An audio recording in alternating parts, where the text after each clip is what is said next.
Leute, was geht ab bei ARS24, eurem Kanal für den geilen Sound im Auto? Heute geht es um eine neue Marke und zwar um Option. Und zwar schreibt man das so oder so.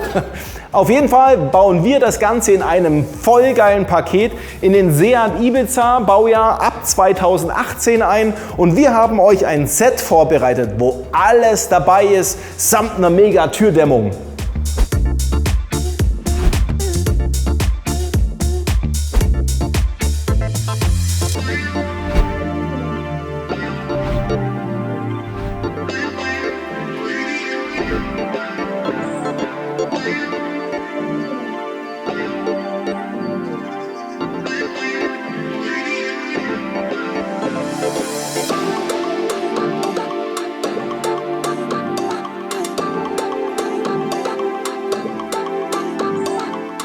So langsam solltet ihr uns ja kennen, wir versuchen immer, wenn möglich, für so Fahrzeuge wie jetzt zum Beispiel dem Seat Ibiza, ein Paket euch zusammenzupacken, wo wirklich alles drin ist, damit ihr gar nicht erst überlegen müsst, was brauche ich noch alles dazu, wenn ich Lautsprecher einbaue. Hier ist alles drin, das Ganze nennt sich ab sofort Option-Pakete und das ist das Option 165 Seat Ibiza Paket und darin befindet sich natürlich ein komplett neues Lautsprechersystem von Option, als Zweiwegsystem mit Hochtöner, Frequenzweicher und Tieftöner. Wir haben dabei Installationsmaterial, um die Tieftöner so zu installieren, damit ihr gar nichts am Fahrzeug kaputt machen müsst. Wir haben auch dabei eine Rolle Bitumenband, wir haben noch Dichtungsband mit dabei für die Lautsprecher. Wir haben Dämmmaterial mit dabei, weil im Seat Ibiza, hey, da scheppert's echt ohne Ende und zwar nicht die Lautsprecher, die aktuell auch ein bisschen, aber die ganze Türverkleidung, die klappert, die scheppert, die gibt Töne von sich, wo man sagt, muss das sein? Nein, es muss nicht sein. Wir packen euch in dem Fall wirklich sehr viel Dämmmaterial mit rein, damit ihr das ganze Gedröhne alles wegkriegt, damit ihr richtig coolen Musik-Sound genießen könnt. Und wir haben Dichtungsmaterial, wir haben Bitumenband, eine Rolle mit dabei, wir haben auch Torx, Schraubenzieher von Option mit dabei, damit auch das Werkzeug passend parat liegt. Es ist auch im Lieferumfang ein Remover-Set mit dabei, wo ihr die Türverkleidung schön entklippen könnt und auch für einige Sachen anders verwenden könnt, ebenfalls im Set drin. Um die Hochtöner gut installieren zu können, braucht ihr ein Heißklebestick und zwar hier die Kunststoff-Heißklebesticks, die richtig guten, die liefern wir euch gleich mit, samt der entsprechenden Heißklebepistole. Dann fangen wir mit dem Soundcheck an, damit wir gleich mal sehen, wie klingt denn das Auto, bevor wir was umbauen. Und zum Schluss des Videos gibt es natürlich noch einen Soundcheck, wie klingt es denn jetzt mit neuen Option-Lautsprechern. Wir haben für euch einen neuen Soundcheck vorbereitet. Damit es nicht so langwierig ist, haben wir für euch einen festen Musikblock, wo ihr dann eine Matrix eingeblendet kriegt. Das ist nämlich dann meine Meinung, wo aktuell der Sound anzusiedeln ist und zu bewerten ist, zumindest mal nach meiner Meinung. Und das bekommt ihr jetzt alles im Schnelldurchlauf, weil ich check jetzt mal die ganzen einzelnen Songs und werde mir überall dann entsprechend einen Haken setzen. Also lasst euch überraschen und lehnt euch mal zurück, die 1,5–2 Minuten und dann seht ihr, was ich meine.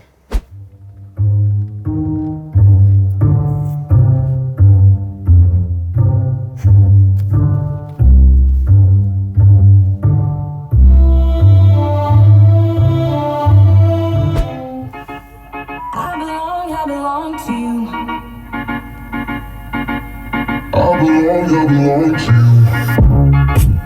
Do just what you want.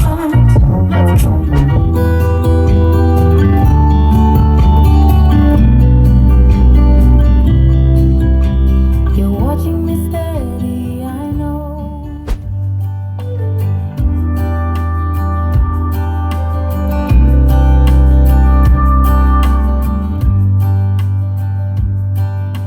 Say you think about me because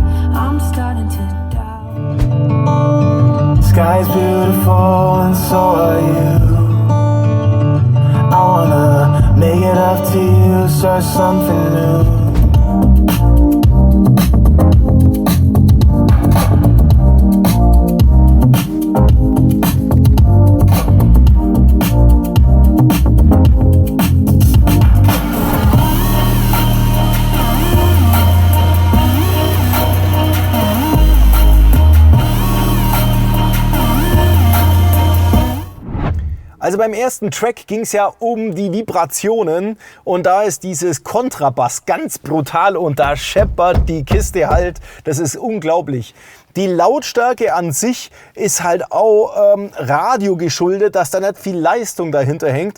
Da kannst du halt aufdrehen und es klingt zwar auch nicht großartig verzerrt, aber es ist halt auch alles andere als wirklich laut. Die Mitten- und Hochtöne, die sind okay, also das ist so einfach irgendwie irgendwas im Mittelfeld drin, wo ich sage, ja, es geht, glaube ich, echt noch viel brillanter und es geht auch im Stimmenbereich ein bisschen klarer und ein bisschen harmonischer, würde ich sagen. Und der Bassbereich, also es ist jetzt schon gut Bass da, aber es ist halt so richtig knackig ist es auch wieder nicht. Und je mehr Bass da ist, umso mehr scheppert halt schon wieder die Türe. Also das ist unser erstes Fazit.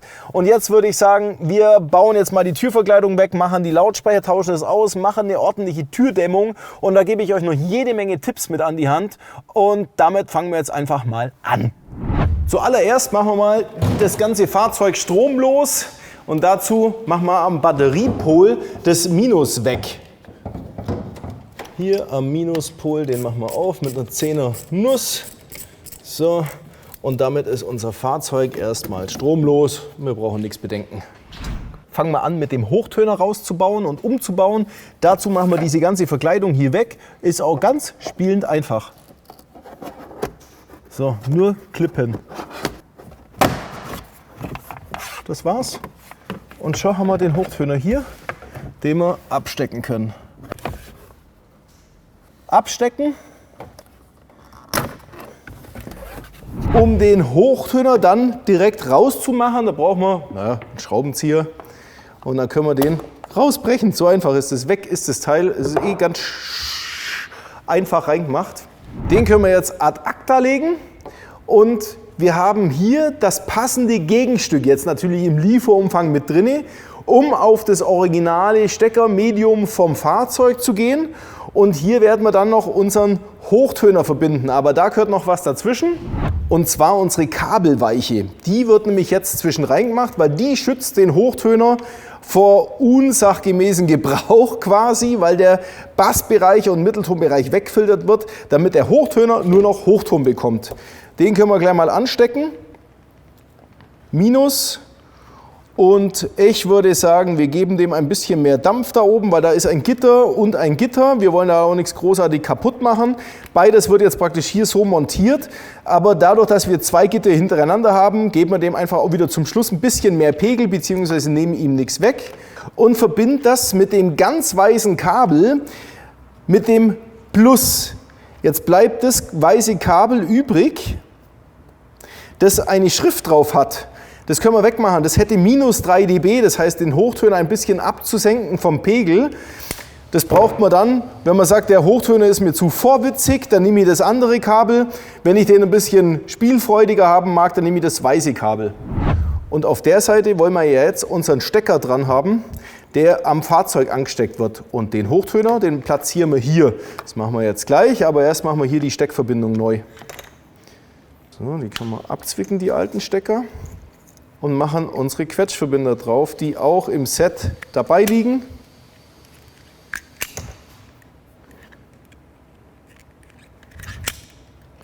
Und jetzt können wir das schwarze Kabel mit dem schwarzen verbinden, das ist Minus. Und das weiß-schwarze Kabel ist Plus von unserer Weiche, vom Option-Paket. Und jetzt machen wir das aufs Plus mit drauf, also so schaut es zum Schluss aus. Und jetzt können wir den Hochtöner hier mit anbringen. Dazu müssen wir natürlich den Hochtöner hier drinnen erstmal richtig befestigen. Jetzt habe ich gerade was vergessen, ich war zu schnell. Da fehlt noch was, das muss hier mitten rein, das müssen wir natürlich hier nochmal schnell abstecken. Und jetzt müssen wir dieses Teil hier, liegt natürlich alles beim Hochtöner mit dabei, hier reinmachen, damit, das ist nämlich die richtige Halterung für unseren Kunststoffeinsatz hier. Den können wir hier mit reinmachen. Und jetzt da drinnen verklippen. Genau, so, jetzt ist der richtig drin, der fällt auch nicht mehr raus. Und jetzt machen wir das nochmal zusammen und kleben den jetzt mit unserem heißen Klebestick mit hier rein. Und jetzt müsst ihr ein bisschen aufpassen. Ihr müsst unbedingt aufpassen, dass der Heißkleber hier nicht irgendwo hinläuft und da durchs Gitter wieder rauskommt. Das wäre ziemlich unproduktiv. In dem Fall würde ich sagen, man könnte auch mal die Seiten hier dran ein bisschen abkleben. Dann nehmen wir ein bisschen Bitumen von unserem Bitumenband. So, machen wir. Jetzt schauen wir uns das Ganze nochmal an. Dann haben wir hier drüben ein bisschen Luft. Dann machen wir die Luft halt zu. Und hier drüben auch. Das können wir hier so ein bisschen zusammennehmen. Machen wir das hier dicht. Und jetzt können wir den Hochtöner hier so reinmachen. Und jetzt haben wir auch eine Kante, wo wir den Heißkleber drüber laufen lassen können, ohne dass der Heißkleber nach unten durchrutschen kann und sich dort in die falschen Löchchen begibt. Jetzt können wir mit dem Heißkleber diese Sachen hier einfach fixieren. Mal hier so ein bisschen drüber laufen lassen. So, mehr ist das gar nicht.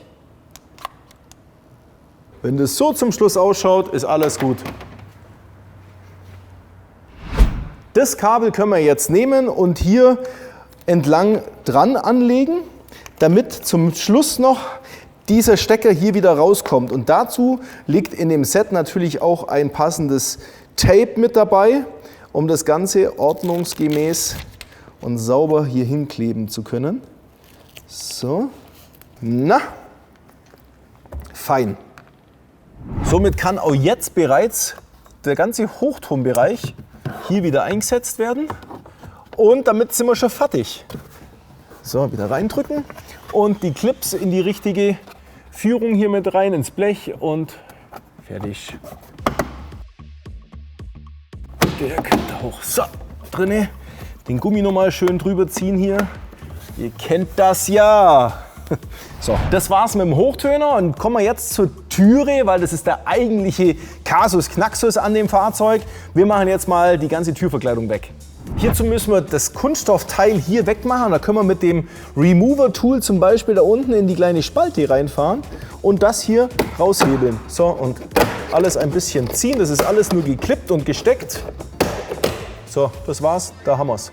Jetzt können wir mit unserem 30er Torx die zwei Schrauben hier drin lösen. Einmal hier.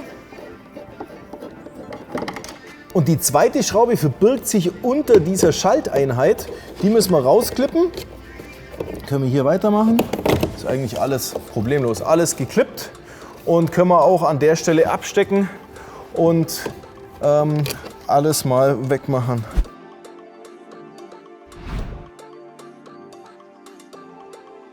Die ganzen Klammern lösen, das ist alles geklippt. Bis auf hier bitte nicht weiterreißen, weil da muss es nachher nach oben raus. Da oben haben wir, glaube ich, noch einen. Genau. So, und jetzt können wir, schau, mit dem Knie tue ich das Ganze ein bisschen nach oben lupfen. So, und jetzt ziehen wir das Ganze nach oben raus. So, und auch auf der Seite muss es nach oben weg und das war's. Jetzt können wir hier noch den Türöffner abhebeln, der ist bloß so angesteckt, das merkt man sofort, wenn man das Ganze auseinanderbaut. Und hier einen Stecker entriegeln und fertig, hier ist die Türverkleidung, unser kleines Shepard-Teil hier. So sieht es ja also aus, unsere Türe vom Seat Ibiza und da ist unser Lautsprecher, den können wir hier mal abstecken, ganz easy, da haben wir auch gleich den passenden Gegenstecker dazu. Und wir haben jetzt hier das blanke Blech da dran und wir haben ein Außenblech, das gerade auch noch ein bisschen an Entdröhnung bedarf. Und hier gibt es eine Serviceklappe, die kann man einfach mal so wegmachen. So, und da sieht man schon, da kommt man besser ans Außenblech dran. Und wir können hier auch diesen Gummipfropfen ganz wegmachen mit der Verkleidung, sodass wir das ganze Teil hier rauslösen können. Schaut mal her, wie einfach das geht. So, da unten müssen wir noch einen Stecker lösen. So, und jetzt können wir das ganze Ding hier wegnehmen und haben ein riesen Loch, wo wir hier zumindest mal das Außenblech super dämmen können. Zudem kommt dazu, dass wir das hier können wir auch wegmachen. Da ist nämlich gleich unsere neue Dämmung drüber. Dann können wir auf der Seite auch ganz entspannt ans Außenblech hinkommen und auch nach unten zum Lautsprecher. Und jetzt sind wir schon beim Lautsprecher und der ist hier genietet. Da braucht man jetzt einen 10er Bohrer, um die Köpfe mal wegzunehmen. Und das machen wir jetzt erstmal.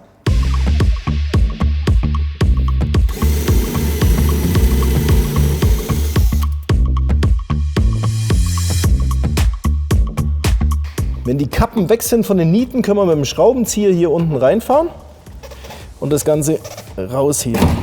So, schon, und kommt uns alles entgegen hier. Und da ist aber unser originaler Lautsprecher, den wir jetzt mit unserem noch besseren Lautsprecher ersetzen.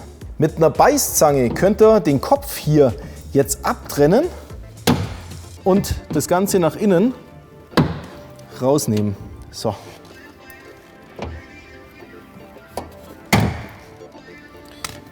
Das da dagegen stecken. So, von innen gegenhalten, damit die nicht einfach mal da reinfällt. Und von außen reindrücken.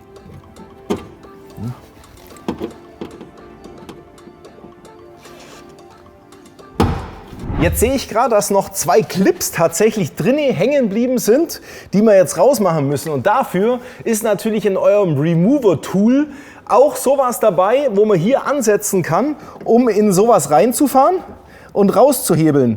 So, so einfach geht es. Dann können wir sie da wieder reinstecken und hier unten. So, damit ist wieder alles komplett.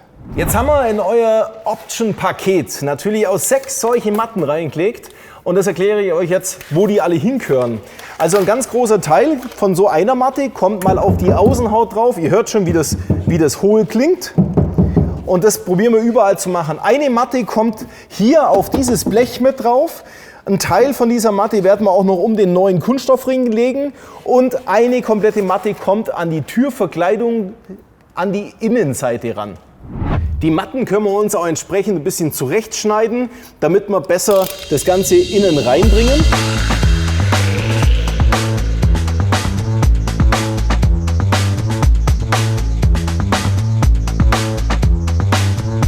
Also ein bisschen Zeit solltet ihr euch nehmen.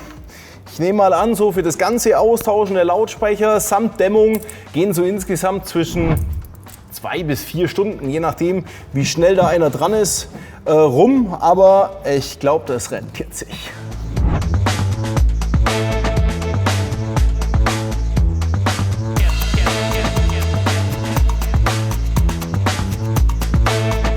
Zum Thema Dämmen haben wir ja auch schon jede Menge Videos gemacht, wo es auch ausschließlich ums Dämmen geht, weil jede Türe ist auch ein bisschen anders und gibt andere Möglichkeiten irgendwie zu dämmen.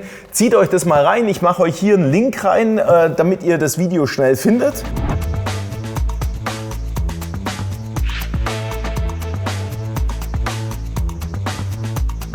Die können wir natürlich jetzt wieder genauso anbringen, wie sie vorher auch drin war.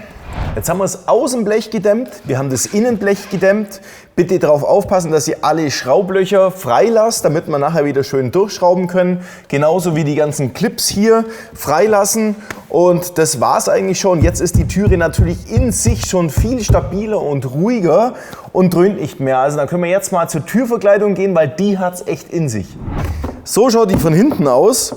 Und wir haben an der Stelle 2 Teile, die aufeinander kalt geschweißt sind. Das heißt, wir haben hier Kaltschweißverbindungen drin, wo praktisch nur die 2 miteinander drauf haften oder verkleben sollen. So, jetzt haben wir aber tatsächlich an der Seite auch lauter so Spalte, weil ja nur das eine aufs andere drauf quasi gelegt ist an vielen Stellen. Und genau die Dinger scheppern auch. Hier drinne, da ist einfach Spiel. Und das Spiel, das fängt nachher zum Scheppern an. Hier, ihr seht es schon, wie das alles hier arbeitet. Und das probieren wir auch ruhig zu kriegen. Und das können wir ruhig kriegen, indem wir hier entweder Bitumenband reinstopfen, damit das erst gar nicht so aufeinander klappern kann. Oder wir nehmen unseren schwarzen Heißklebestick und lassen die Flüssigkeit da unten reinlaufen, damit das alles mehr Festigkeit bekommt. Das ist ein ganz wesentlicher Teil für die Türverkleidung vom Seat Ibiza. Und solche Dinger hier, die machen wir natürlich auch weg. Auch das kann Störgeräusche verursachen. Wir kleben allerdings jetzt da gleich richtig Bitumenband drauf. Kassenzettel, schau mal, die ganze Karre voll mit Kassenzettel.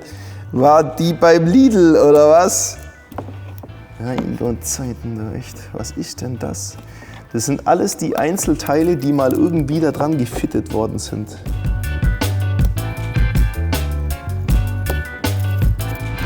Die erste Variante mit dem Bitumenband Da können wir jetzt mit unserem Remover Tool hier so den Luftspalt etwas größer machen. So. Und zum Beispiel hier so richtig schön reinstopfen, damit das eine Zwischenschicht bekommt, wo das Material drin ist. Natürlich auch ein bisschen mühselig, so ringsrum, aber letzten Endes ist es halt für die Dämmung schon super. Zweite Variante mit der Heißklebepistole, mit dem gleichen Heißklebestick, mit dem schwarzen, wie ja im Set auch mit dabei liegt. Und das können wir nämlich jetzt, auch weil es ja im heißen Zustand flüssig ist, da unten reinlaufen lassen. Ihr müsst es natürlich dann auch ein bisschen in die Richtung dann heben, dass das auch in die Spalte reinlaufen kann. So, das lassen wir dann auch schön aushärten. Und das können wir einmal ringsrum machen, braucht man natürlich auch ein bisschen Klebesticks dafür. Aber danach, schwöre ich euch, klingt die Türe viel ruhiger, und zwar viel ruhiger.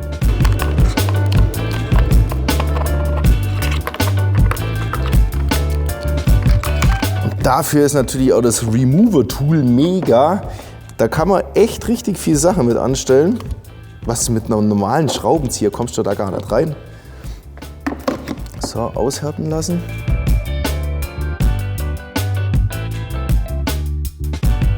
So, jetzt sind wir eigentlich einmal ringsrum. Schauen wir uns das andere noch an. Das da oben, das hebt besser. Da ist auch so eine Kante vom Stoff noch mit drin, die das Ganze weniger dröhnen lässt. Deswegen ist das oben nicht so schlimm. Aber hier unten war es jetzt gerade ganz extrem. Und jetzt sind wir aber so weit, dass wir die eigentliche Dämmung mal vornehmen können. Aber Leute, wir hauen euch genügend solche Heißklebesticks mit rein, damit ihr diese SEA-Türe wirklich in den Griff kriegt, weil ohne dem funktioniert auch die beste Dämmung hinten drauf nicht, wenn die einzelnen Kunststoffteile aufeinander klappern. Was soll das? Also, liebe SEAT-Leute, baut auch einfach schönere und bessere Türen. Das ist der Originalzustand, wo schon klappert die ganze Türe, wenn ich das Originalradio mit Originallautsprecher aufdrehe. Wenn wir jetzt bessere Lautsprecher reinmachen, vielleicht auch noch später eine Endstufe ergänzen, wo das Ding mal ein bisschen mehr arbeitet, ja, fängt dann auch alles mehr zum Klappern an. Also das ist nicht akzeptabel. An der Stelle empfehle ich euch vielleicht sogar, wenn ihr sagt, ich will gar keine Türlautsprecher neu reinmachen, aber ich möchte dieses ekelhafte Klappern weghaben, dann macht doch bloß die Türdämmung. Allein damit habt ihr schon einen riesen Mehrspaß am Sound, weil der Lautsprecher natürlich auch schon einen besseren Bass macht, der Originale, und das ganze Vibrieren und Klappern weg ist. Letzter Step, was die Dämmung betrifft. Hier einmal auch eine komplette Matte hier drüber und aufziehen. Und natürlich wieder die ganzen Schraublöcher freilassen, damit auch die Montage zum Schluss wieder problemlos klappt.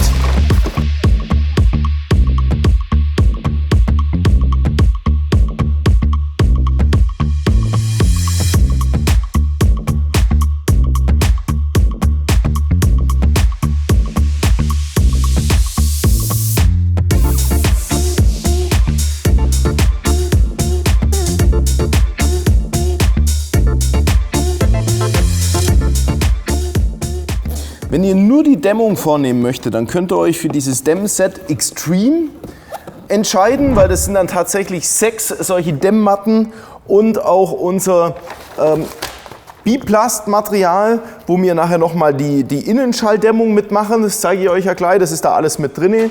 Und naja, ein bisschen Bitumenband empfehle ich grundsätzlich für alle möglichen Sachen, um kleine Klapperteile, Elemente vielleicht mal ein bisschen ruhiger zu kriegen. Da kann man das so einkitten. Oder natürlich auch die Heißklebepistole mit den entsprechenden Heißklebesticks. Da braucht er auf jeden Fall ja, zwischen 4 und 5, damit wir diese Kante außenrum richtig machen können, die Hochtöne ja einkleben. Das braucht man eigentlich auch immer wieder mal. Das ist mega, das Zeug. Und jetzt schaut mal her, was man mit Remover Tool noch alles machen kann.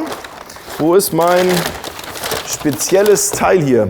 Wir haben nämlich hier diese ganzen Waben und in den ganzen Ecken ist kein Kontakt quasi zwischen dem Material und dem eigentlichen Kunststoff.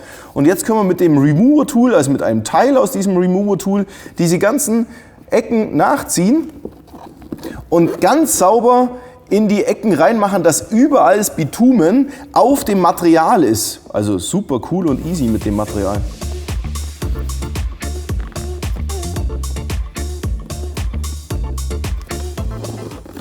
Und sobald die Konturen zu erkennen sind, hier die Waben, haben einige Türen, nicht alle, bei manchen ist es einfacher, aber bei der Türe sehen wir halt jetzt ganz schnell, wo sind denn die ganzen Waben, und die können wir hier mit dem Remover Tool erstmal auftrennen, die Oberfläche, und dann können Sie ganz leicht in die Ritzen reinmachen. Ich habe ja schon eingehend bei dem Soundcheck gesagt, dass das Radio echt wenig Leistung hatte. Du drehst auf, dass das irgendwie ein bisschen laut wird, wird es aber nicht.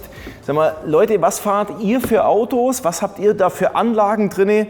Und wo sagt ihr, hey, bei mir ist es genauso, das ist schrecklich, es ist eigentlich gar nicht auszuhalten, dass da überhaupt keine Lautstärke rauskommt, und wenn es da rauskommt, dann klingt es auch noch irgendwie schlecht. Welche Autos sind denn das? Ihr würdet uns helfen, weil dann würden wir auch mal so ein Auto natürlich hertun, wo es ganz besonders eklig ist, wo man Bedarf hat, sowas zu ändern, und dann können wir natürlich so eine Karre mal anschauen und mal ein bisschen unter die Lupe nehmen und Lösungen dazu finden. Jetzt haben wir unsere ganzen Waben hier sauber ausgearbeitet, das schaut so richtig gut aus, und jetzt können wir hier weitermachen, unser Material hier rein zu drücken in die ganzen Ritzen, damit sich das alles super nicht direkt verklebt, aber verdämmt. Verdammt. So.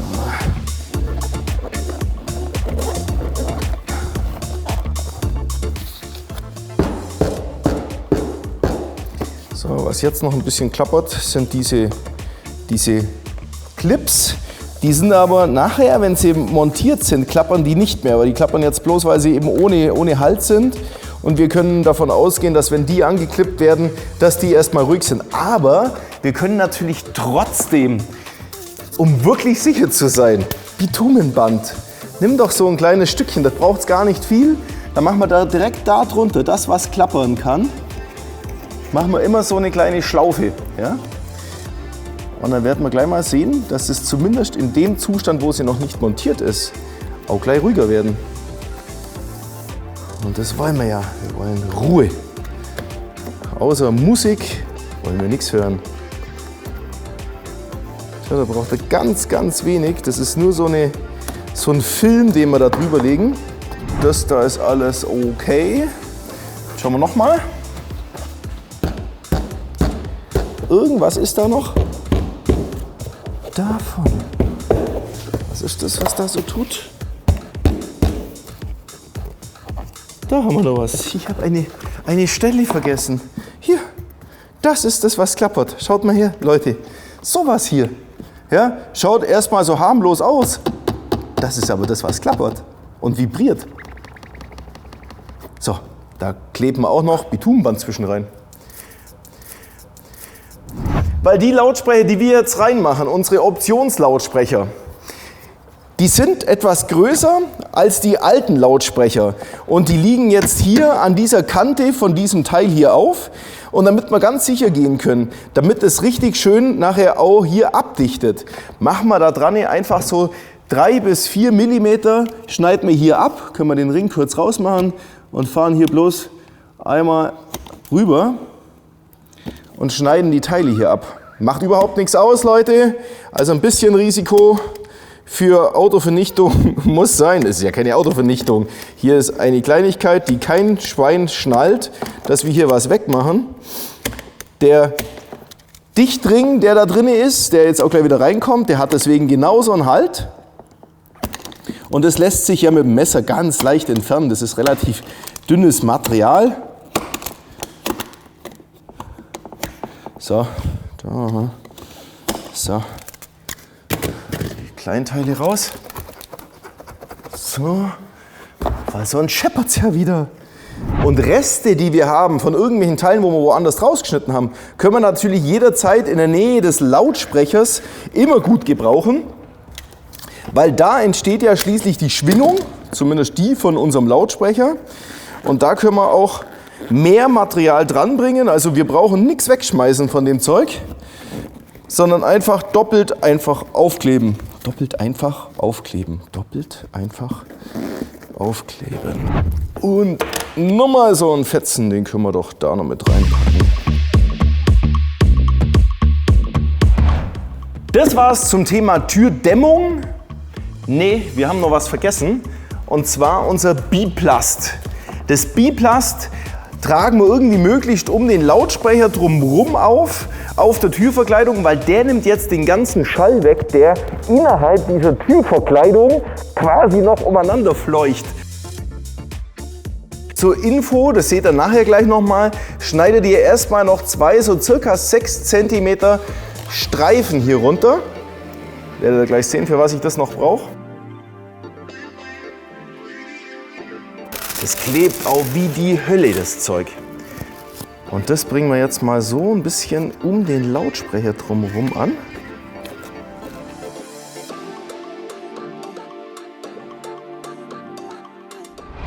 Tada! Und jetzt ist die Türverkleidung fertig gedämmt. Was wir mit diesen 2 Streifen jetzt noch anfangen, das werdet ihr sehen, weil jetzt werden wir die Tieftöner ja schließlich installieren. Mit dem entsprechenden Equipment. Schaut mal zu, wie das funktioniert. Jetzt gilt es, den Tieftöner mit dem entsprechenden Montagering optimal auf die Türverkleidung drauf zu montieren. Und der ist eigentlich schon ganz cool, der Montagering, weil wir den so vorbereiten können, dass der Stecker hier problemlos reinpasst und auch an dem Kabel überhaupt nichts gemacht werden muss. Das heißt, wir müssen jetzt unsere beiliegenden Pins entsprechend hier einpinnen, wie wir das halt brauchen. Und wenn ich das jetzt anschaue, dann ist das auf der Seite hier drüben, das ist der Plus und das ist der Minus. Und Plus ist ja, mein Gott, bei uns bekanntlich auch rot. Dann können wir jetzt hier den roten einklicken und auf der anderen Seite den Minus. Jetzt sieht man, dass es da drinnen noch 2 weitere Pins gibt. Das wären jetzt die für die Fahrzeuge, wo auch fahrzeugseitig alle 4 Pins belegt sind. Das ist nämlich nur eine Weiterleitung. Dann müsste man die Kopplung hier so herstellen, wie sie hier gedacht ist. Aber wenn die nicht belegt ist, könnte es wieder sein, dass die da drinnen keine Führung haben von den Pins, die auf der anderen Seite kommen und dann auch noch zum Wackeln und zum Vibrieren anfangen. Wir machen die einfach weg, weil wir brauchen die nicht. So, das kommt weg, genauso Plus wie Minus. Und wir müssen jetzt noch dafür sorgen, dass die 2 Pins hier, also die 2 Adern, die wir jetzt hier abgreifen, mit unserem Lautsprecher verbindbar sind. Und da brauchen wir die Lautsprecherstecker, die wir jetzt hier noch aufquetschen. Der schmale Stecker ist der für Minus und der breitere ist für Plus. Das müssen wir natürlich beachten, damit wir später keine Phasendrehung haben und uns den Bass noch gegenseitig auslöschen. Das wäre ungünstig. Deswegen echt der wichtige Hinweis. Breit Plus, schwarz, Minus ist der schmale hier. So, und jetzt können wir auch das gute Stück montieren. Und da liegen jetzt auch die Schrauben dabei, wo wir dann in die original alten Löcher vom System gehen können, vom Seat. Die verbergen sich ja hier, ja, sieht man, da ist ein Loch, mal schauen, da ist ein Loch.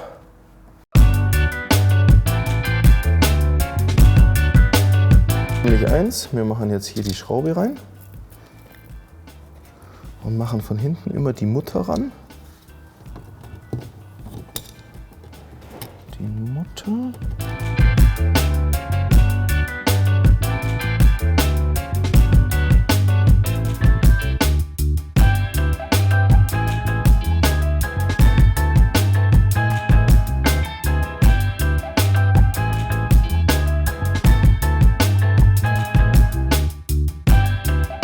Bevor wir den Lautsprecher jetzt montieren, nehmen wir unser beiliegendes Dichtungsband und machen das möglichst hier außen rum, weil da liegt es jetzt auf dem Kunststoffrahmen auf und es soll ja auch dicht aufliegen und vibrationsarm. Also immer wieder geht es um das Thema Vibration, aber das ist halt einfach wichtig. Jetzt können wir unseren Lautsprecher natürlich anstecken. Und da achtet ihr bitte auch wirklich auf guten Sitz dieser Kontakte. Also unsere beiliegenden Quetschkabelschuhe, die sind echt gut. Und die müsst ihr halt wirklich aufpassen, weil manche, also der geht jetzt auch, schau, der kann nicht mehr runter, alles super.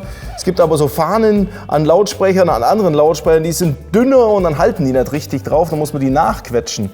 Ansonsten können wir jetzt das Ganze hier so montieren. Und jetzt liegt das Ganze auf diesem Schaumgummi auf. Das ist natürlich super, dichtet ab und macht das Ganze vibrationsarm. Aber das müssen wir jetzt 1000-mal wiederholen. Das habt ihr jetzt verstanden, was das bedeutet. So, machen wir mal eine Schraube rein.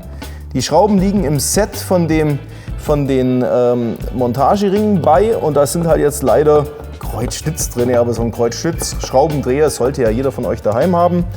Und das Ganze montieren wir jetzt hier entsprechend fest. Passt mir bloß auf, dass ihr nicht mit irgendwas abrutscht und hier in diese Sicke mit reinstoßt. Also danach läuft der Lautsprecher wegen mir immer noch, aber er ist halt nicht mehr so belastbar, weil das natürlich so eine Art Bruchstelle ist und auf Dauer natürlich scheiße ist. Kann man sich sparen, wenn man einfach wirklich ein bisschen aufpasst, wie man das Ganze montiert und lieber auch mal hier schützende Hände davor hebt oder irgendwie sowas. Also da gibt es 1000 Möglichkeiten.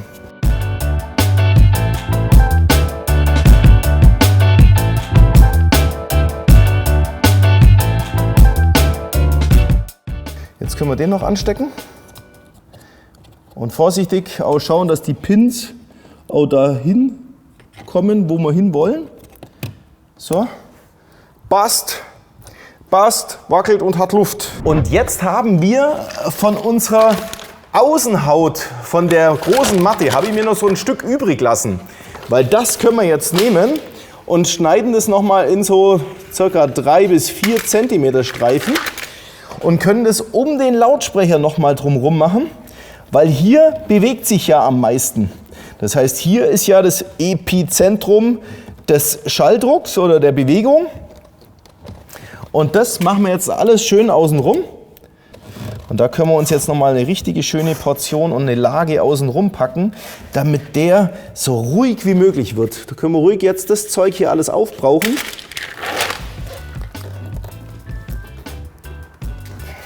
Und die ganzen Cliplöcher müssen natürlich frei bleiben.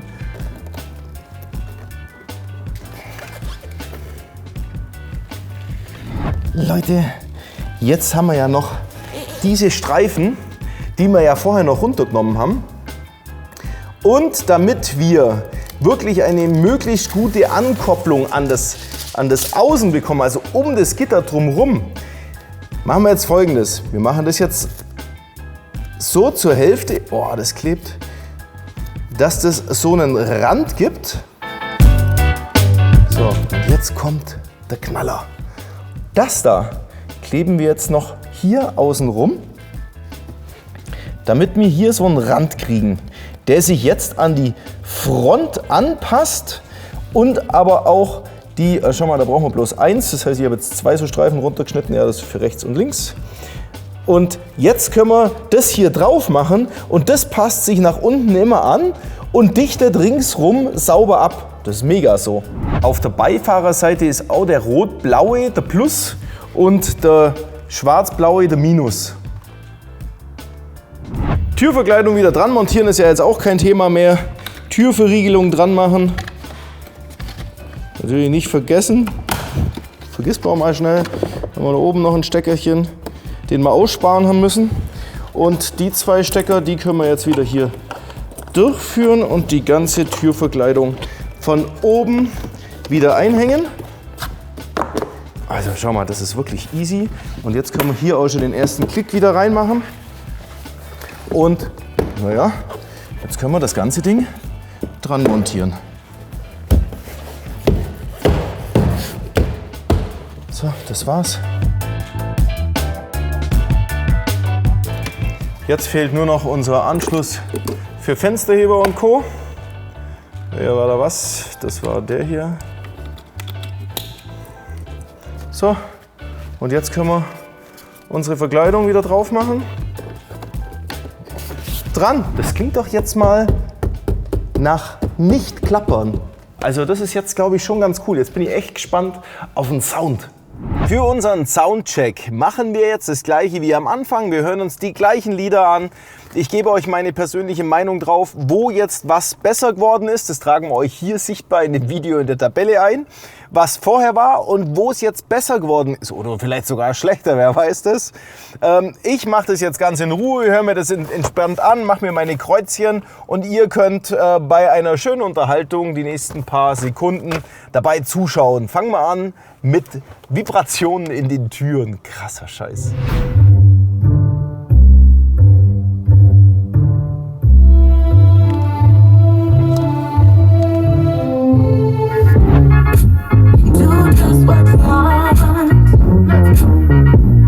You're the one I trust. You're watching me steady, I know. Wondering why I'm saying you think about me, because I'm starting to doubt we found a way. Sky's beautiful and so are you. I wanna make it up to you, start something new.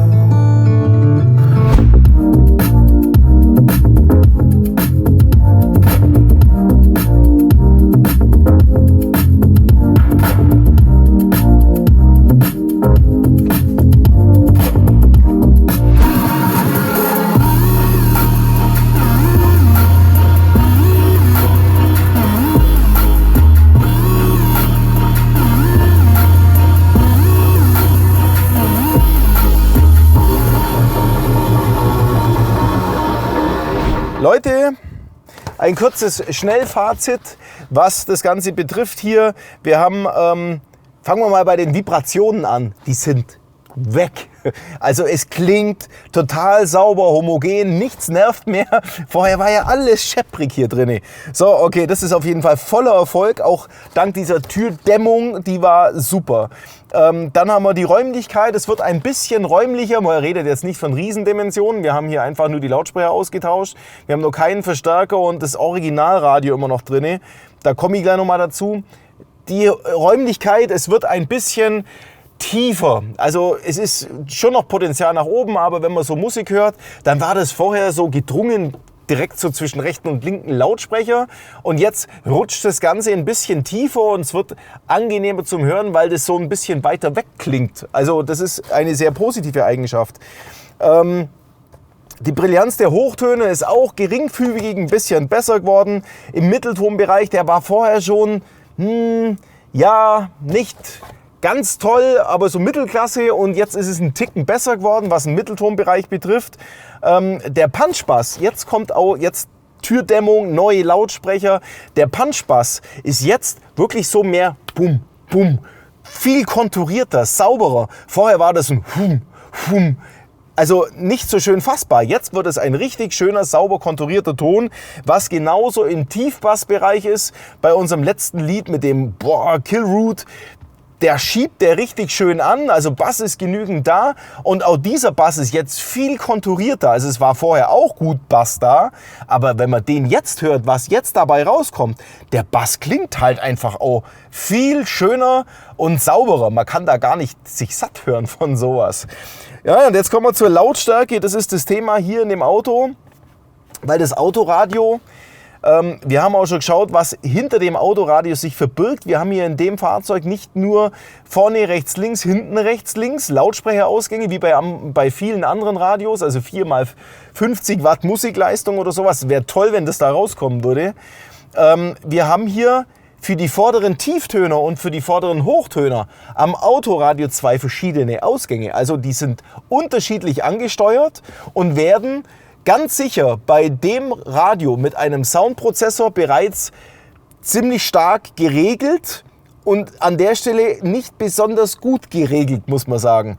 Also das heißt, für mich als Fahrer klingt die Stimme schon in der Mitte. Als Beifahrer klebt die Stimme total rechts, weil es sich schlecht löst von den Lautsprechern, von dem Sound vom Autoradio. Das macht mir als Fahrer erstmal gar nichts aus, weil ich als Fahrer habe einen super Sound jetzt hier vorne drauf, das passt schon alles. Aber wir haben hier 4 Lautsprecherausgänge für die vorderen und noch weitere 2 für die hinteren, also praktisch 2 Paar Lautsprecherausgänge mehr, wie bei üblichen Autoradiosystemen. Dann sollte man meinen, da ist mehr Leistung da. ich habe das Gefühl, es ist vielleicht irgendwie Leistung da, aber es wird alles runtergeregelt, es wird alles weggeregelt.